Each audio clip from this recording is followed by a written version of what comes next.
And pain now is the fifth vital sign. So it becomes very, very important for us to assess pain and manage it timely so as to improve the quality of life of the patient. When we talk of pain, it's just not the pain in cancer patient, but what we need to understand is the total pain. Total pain means it has been defined by Dame Cicely Saunders, who coined the term total pain.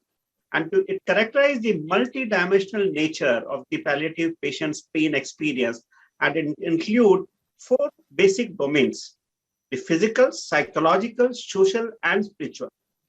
Majority of times we are talking about the physical component, but when we talk of the cancer patients with palliative care to them, you need to understand the concept of total pain, and we need to not only assess the concept of total pain, but also manage them accordingly so that the patient gets the best relief. The contribution of each component is specific to each individual and his or her situation. Optimal pain relief is not possible if all the dimensions of total pain, that is physical, psychological, social, and spiritual, are not addressed.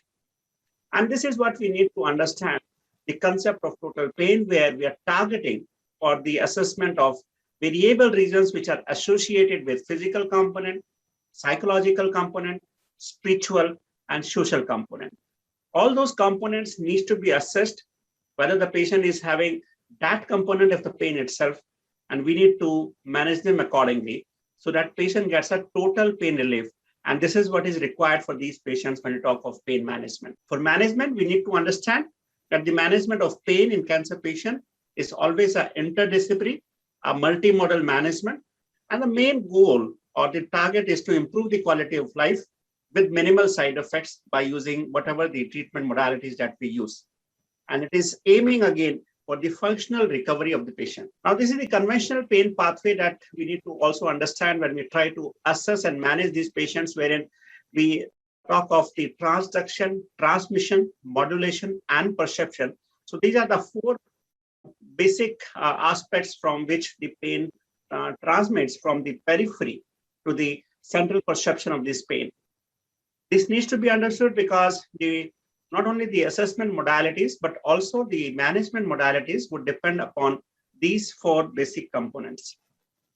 Now, let's talk about the assessment, which is very, very important, because if we assess the patient's pain correctly, the management probably would be possible. So if we cannot assess the pain, we'll never be able to relieve pain, and that's the importance of the principle of the pain assessment. The basic principles remains that we need to accept the patient's description of pain. Whatever the patient says, we need to believe on it and we need to accept it. We need to elicit the most distressing concerns for the patient and the family because of the pain itself. We need to understand the pain thoroughly, determine underlying pathophysiology, cause, and contributing factors, because this is very, very important for planning a goal of care for the pain management in these patients. We need to assess the extent of patient's disease, review current and past medications, their effectiveness and side effects. We also need to document assessment and plan. And once we try managing these patients, because the journey of a cancer patient may fluctuate, the pain may go up and down depending upon the treatment modalities. And that's why it requires to reassess at regular intervals so that patient can be given sustained pain relief.